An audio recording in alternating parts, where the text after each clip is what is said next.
जिसने इकट्ठे हुए। हरे कृष्ण।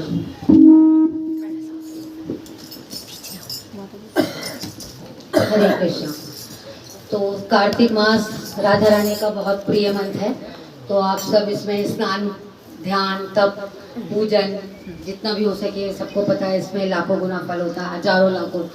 सुबह स्नान का ही फल बताइए कितने कुंभ स्नान जैसा होता है, जो आप ब्रह्म मुहूर्त में सूर्य उदय होने से पहले करते हैं। तो इस मास में ही भगवान को दीपक दिखाने का बहुत अधिक महत्व होता है।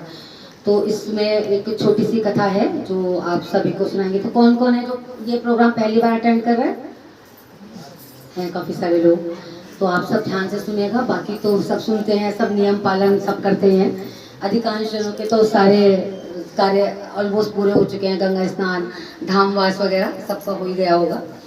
तो इसी कार्तिक मास में यशोदा माँ की और प्यारे से नन्हे नटखट कृष्ण की एक छोटी सी कथा है जो मैं आपको सुना रही हूँ। तो दिवाली का दिन होता है, तो उसमें जैसे सबको पता है माँ इसमें दामोदर क्यों कहते हैं? दाम माने रस्सी, उदर माने पेट। तो माँ ने, यशोदा माँ ने कृष्ण भगवान को रस्सी से बांधा था। सबको पता है क्यों बांधा था? क्यों बांधा था? शरारतें करते थे, चोरी करते थे, इसलिए क्यों बांधा था? इसका एक बहुत प्रेरक प्रसंग है, अभी आप समझने की कोशिश कीजिएगा कि क्यों यशोदा माँ ने उनको बांधा था, भगवान ने क्या संदेश दिया इस कहानी के माध्यम से। तो बहुत सुंदर समय है सुबह सुबह का, और माँ यशोदा जो है वो अपने आंगन में दूध पिलो रही है ताकि वो अच्छे से दही को मथ कर माखन निकाल सके। और माखन किसके लिए? नन्हे नटखट अपने बच्चे के लिए, कृष्ण भगवान के लिए, छोटे से। क्योंकि बहुत उलाहने आते हैं, बार बार सब कहते हैं कि ये हमारा, गोपियाँ आकर कहती हैं कि ये माखन हमारा चुरा कर ले जाता है नंद रानी, तो हम क्या करें? तो उन्होंने कहा मैं अपने घर में मेरे क्या कमी है, अपने लाला के लिए मैं अपना आप माखन निकालूंगी। तो 9 लाख गैया थी भगवान के, उनके घर में, नंद बाबा के। तो जिसमें से 8 गाय बहुत ही प्रमुख थी उनकी, तो उनको सुगंधित घास खिलाकर बहुत ही सुगंधित दूध उसमें से प्राप्त होता था। तो उसी का दूध से वो दही बनाकर और वो बन लेते। एक तरफ उनका दूध उबल भी रहा था। सुबह सुबह सबको पता है किचन में कितने सारे काम होते हैं, तो माँ भी यही कर रही थी, यशोदा माँ। तो वो उनके बालों में गजरा और कजरा और सब सुंदर सी साड़ी और चूड़ियाँ सब खन खन कर रही थी। जब हम कार्य करते हैं तो हमारा सब कुछ बचता है। अब तो स्त्रियों ने बहुत श्रृंगार करना छोड़ दिया, लेकिन पहले तो सब करते ही थे, चूड़ियाँ गजरे और सब होते थे। तो बहुत खन खन छन छन की आवाज़ में और कृष्णा का ध्यान करते हुए, जो भी हम कार्य अगर कृष्ण का ध्यान करते हैं तो वो हमारे सारे कार्य सफल होते हैं। मतलब आप ये नहीं है कि घर के कार्य को छोड़कर आपको सिर्फ भगवान का ध्यान, सिर्फ नाम जप कीजिए आप, क्योंकि कलयुग में केवल नाम की महिमा है। तो जितना आप नाम जप करेंगे अपने कार्य को करते करते, कार्य को नहीं छोड़ना कि भाई किसने कह दिया आपको कार्य को छोड़कर आपको कार्य मुझे करना है, नहीं, नाम जप कीजिए कार्य करते करते। और जब आप फ्री हैं अपने नाम जप कीजिए, मतलब जैसा भी आपको सही लगे। तो यशोदा जब ये कार्य करे तो नन्हा नटखट उठकर आ गया और माँ के पास आया, आंखें मलते मलते, भूख लग गई थी। तो माँ ने उसे अपने गोदी में लेकर, जैसे कि होता है छोटे बच्चे को, दूध पान कराना शुरू किया। तो वो पी रहे थे दूध। कितनी देर में माँ को लगा कि शायद कुछ अब उधर दूध उबल रहा है। उसने सोचा कि मैं तो कान्हा के लिए, गोपाल के लिए उबल रहा हूँ, जब ये तो माँ का दूध पी लेगा तो मेरा तो सेवन करेगा ही नहीं, मेरा सेवन नहीं करेगा तो मेरा तो दूध व्यर्थ हो गया, मेरे तो जीवन ही व्यर्थ हो गया। तो उसने सोचा मैं अपने आप को समाप्त कर लेता हूँ। तो वो उफन उफन के आँच में गिरने लगा। तो जब माँ यशोदा को ऐसा फील हुआ कि दूध आँच में गिर रहा है, उन्होंने फट से कान्हा को उतार के एक तरफ रखा और दूध के पास चली गई। अब तो नटखट को बहुत ही गुस्सा आया कि माँ मेरा ध्यान नहीं कर रही और दूध का ध्यान कर रही है, मैं भूखा हूँ जबकि। लेकिन माँ यशोदा को इतना थोड़ी पता था, वो तो उन्होंने देखा दूध उबल रहा है, वो अपना चली गई, वहाँ दूध समेटने लगी। इतनी देर में इन्होंने एक पत्थर उठाया और मटकी पे दे मारा, सारा माखन दही सब बिखर गया सारे कमरे में, और माखन लेके एक जगह खड़े होकर खाने लगे। इतनी देर में माँ थोड़ी देर में लौटी तो देखा सारा माखन बिखरा हुआ है। इतनी देर में ये अपने माखन को लेके दूसरे कमरे में चले गए। गुस्सा तो आ रहा था इनको बहुत। अब इन्होंने क्या किया, वहां पे मटकी, इतनी देर में इनके सारे दोस्त भी आ गए, बंदर भी और तोते भी और ग्वाल बाल सखा सब आ गए। माँ ने बहुत सारी मटकियां लाइन से लगा रखी थी। अब जब लाइन से मटकियां थी, ये तो चढ़ गए ऊपर, सब नीचे। अब माँ ने जैसे देखा कहाँ है कान्हा, देखूं कि गुस्सा तो आती है, एक तो काम नहीं निपट रहा, ऊपर से बच्चे की शरारतें, सुबह सुबह वैसे लेडीज को इतना काम होता है, तो अब क्या करें बेचारी। देखा, डंडा उठाया और माँ के पीछे। तो सबने तो देख लिया, तो कोई खिड़की से कोई दरवाजे से कूद के सब बाहर, अब ये लटक रहे हैं ऊपर।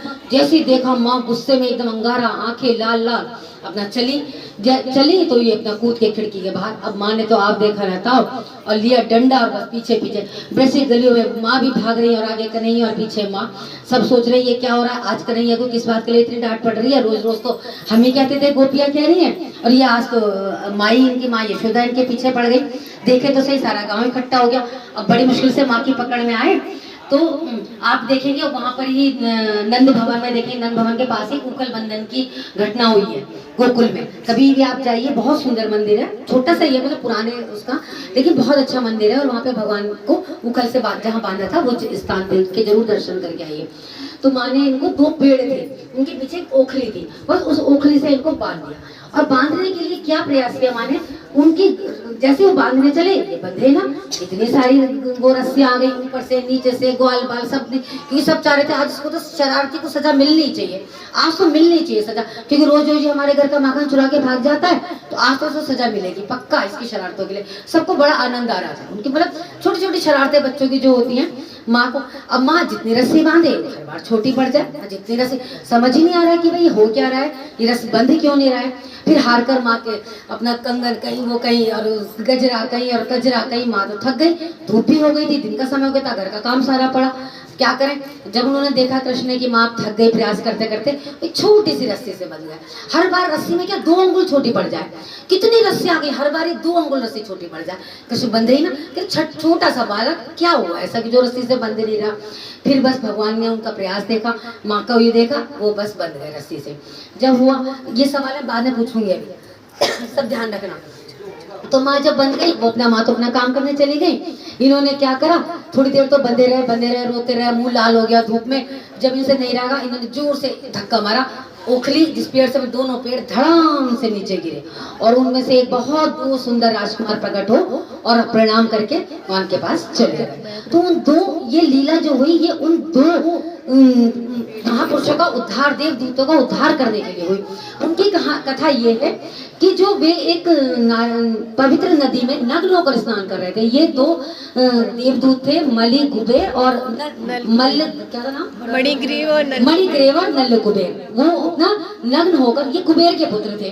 तो बड़े लोगों के बच्चों का अक्सर अभिमान हो जाता है अपनी माया पर, अपनी शक्ति पर, अपने धन पर। तो ये नग्न होकर मदिरा पान करके उसमें स्नान कर रहे थे पवित्र नदी में। तो जैसे ही उन्होंने, नारद जी इधर से गुजरे, उन्होंने उनका ध्यान न करते, उनके साथ बहुत सी स्त्रियां भी थी, ध्यान न करते रहे, अपने स्नान करते रहे, अपने मदिरा पान में मस्त रहे। नारद जी को बहुत गुस्सा आया, उन्होंने श्राप दिया कि जाओ, तुम्हें कपड़े पहनने का शौक नहीं है तो तुम अब अगले जन्म में, इस जन्म में पेड़ बन जाओ। पेड़ों को तो कोई वस्त्र पहनाता ही नहीं। तो बस इन्होंने फिर क्षमा मांगी, हमें क्षमा कर दीजिए। तो उन्होंने कहा ठीक है, जाओ तुम नंद बाबा के आंगन में पेड़ बनो, और जब उसमें द्वापर में भगवान श्री कृष्ण का आविर्भाव होगा तब वो तुम्हारा उद्धार करेंगे। तो इस तरह से इस लीला में उनका उद्धार। तो अब जो रस्सी माँ को छोटी पड़ रही थी, वो बार बार 2 अंगुल, तो क्यों छोटी पड़ रही थी 2 अंगुल? जो नए लोग हैं वो बताने की कोशिश करें। इतनी रस्सी आ गई, हर बार 2 अंगुल छोटी पड़े, क्यों? किसी के पास कोई उत्तर? क्यों छोटी पड़ रही थी? क्यों नहीं, छोटा सा कान है, इतनी सी कमर, क्यों नहीं बंध रहे थे? भगवान बंधन में नहीं बनते, इंसान जीव बनता है, भगवान को कभी कोई बांध नहीं सकता। अच्छा, और फिर यशोदा माँ के जब उसने अपनी चोटी खोली ना, कि मैं अपनी चोटी खोलती हूँ, तब भगवान को दया आई कि अब मेरी माँ अपना भी चोटा खोल है, तो तब वो माँ के उसमें बंध। अच्छा, बहुत सुंदर। और कोई कुछ, कोई यहाँ पर प्रश्नोत्तरी नहीं हो रही, आप कुछ भी बोल सकते हैं, अपने मन के भाव, जो भी आपके मन में भाव आ रहे हैं। मैं, हाँ, जब भगवान ने देखा कि मेरी माँ पसीने से लथपथ हो गई है, तो उनको दया आई कि मेरी माँ ऐसे हो रही है, मैं पुत्र हूँ, तो वो खुद ही बन गए। तो प्रयास क्या था? माँ का प्रयास, और दूसरे भगवान की कृपा। ऐसे नहीं होता, हम कोई भी हम वृंदावन जाना नहीं, बुलावा तो आएगा भगवान का जब जाएंगे, बुलावा ऐसे थोड़ी आएगा, बिना प्रयास करे थोड़ी कुछ होता है। कोई भी आप ट्रेन में जा रहे हैं, हवाई जहाज जा रहे हैं, हवाई जहाज वाले के खुद घर पे आके टिकट से जाते हैं। तो प्रयास करोगे, आप ऑनलाइन मंगाओगे, किसी को बोलोगे जब तो टिकट आएगा, ये ऐसे घर पे आके भाई आपके मन में भावना आई और हम दे दे टिकट आपको, ऐसा नहीं होता ना। तो इसके लिए हमेशा भगवान के लिए क्या करना है? प्रयास करना है, और जब आप प्रयास करेंगे तब आप अवश्य सफल होंगे। तो ये इसकी स्टोरी है छोटी सी। और एक ये कि दीपदान क्यों महत्वपूर्ण है, क्योंकि इसमें दीपक दिखाने का बहुत बड़ा महत्व है बहुत सारी कहानियां हैं पर थोड़ा समय का अभाव है और भी सारे कार्य करने हैं। हेलो देना आप सुनाओ ना। अरे नहीं मुझे कॉल आ रहा था बढ़िया माता जी के लिए हरी बोल। नहीं, बस सब आप कृपा करें, माला करें, जप करें, भगवान का ध्यान करें, जो कुछ करता है और निरंतर भगवान के ध्यान में रहे। कार्तिक मास में तो अब तो 20 पंचक रह जाएंगे, 4 दिन जितना ज़्यादा से ज़्यादा हो सके हरिनाम, कथा, कीर्तन, जप, पूजा, धामवास, स्नान जरूर कीजिए। हरि बोल। माता जी की हरि। हरे देखो गृहस्थ को दान भी करना है, तब भी करना है और भक्ति भी करनी है। बिना दान के भी हमें पुण्य नहीं मिलता। बहुत से कहते हैं कि हमने तो बहुत दान कर दिया, हमें तो कोई ज़रूरत नहीं है, हमने तो मकान अस्पताल बना दिए, हमने तो धर्मशाला एक खुलवा दी। केवल उनसे ही हमें भगवान का धाम नहीं मिलेगा। केवल दान करने से हमें धाम नहीं मिलेगा जब तक हम भक्ति नहीं करेंगे। भक्ति किसकी होती है? कृष्ण की भक्ति होती है, राधा कृष्ण की भक्ति। जब तक हम नहीं करेंगे तब तक हमें भगवान का धाम नहीं मिलेगा, है ना।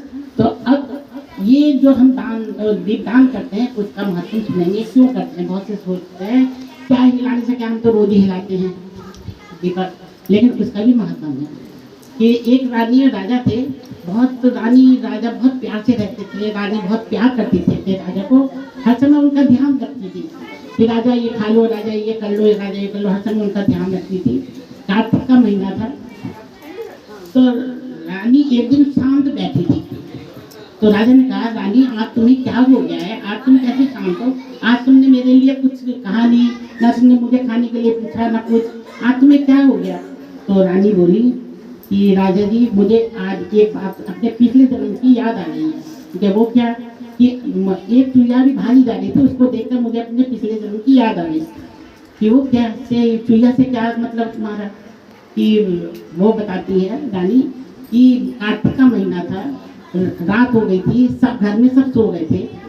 भगवान के आगे एक दीपक हल्का सा जल रहा था, जैसे टमक सी रह जाती है, चिंगारी सी रह जाती है। और मैं भूख के मारे तड़प रही थी, इधर से उधर घूम रही थी। तो मैंने एक दीपक जलता हुआ हल्का सा देखा, मैंने उसमें जैसी चोंच मारी तो वो दीपक जल उठा।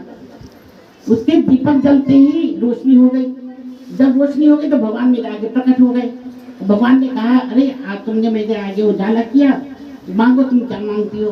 तुम क्या भगवान मेरी तो कोई ऐसा इच्छा नहीं है, आप जो चाहे वो कर सकते हैं। हमें कभी भी अपनी इच्छा नहीं बतानी है। पता नहीं भगवान की क्या इच्छा है कि हम कुछ मांगे, थोड़ा सा मांगे, भगवान की इच्छा बहुत कुछ देने की है। कभी हमें अपनी इच्छा नहीं जारी करनी है। तो कहेंगे जो आपकी इच्छा है। तो भगवान ने कहा ठीक है, अगला जन्म तुम्हें अच्छा ऐश्वर्यपूर्ण मिले। तो अगले जन्म में फिर वो जन्म लिया और फिर राजा से ब्याही गई। तो वो कहती है, राजा जी वही फल मुझे आज आपके यहाँ मिला है कि जो आपके यहाँ मेरी शादी हुई है। तो राजा ने कहा अच्छा, दीपक दिखाने का इतना बड़ा महत्व है, तो ठीक है, सब कार्तिक माह में सब दीपक दिखाए और दिखलाए, दूसरों को भी देकर दिखलाए। तो इसका बहुत बड़ा महत्व है। सब अश्वमेध क्या राजस्व या क्या उससे भी ज्यादा फल मिलता है दीप दान करने का और करवाने का। इसलिए हम लोग जो इस्कॉन वाले हैं घर घर जाकर, सड़कों पर जाकर सबके दीप दान कराते हैं, जिससे कि उनको भी फल मिले और हमको। हरे हरि बोल। हरि बोल। बोलो दामोदर भगवान की जय, कार्तिक मास की जय, सभी भक्त जनों की जय जयकार।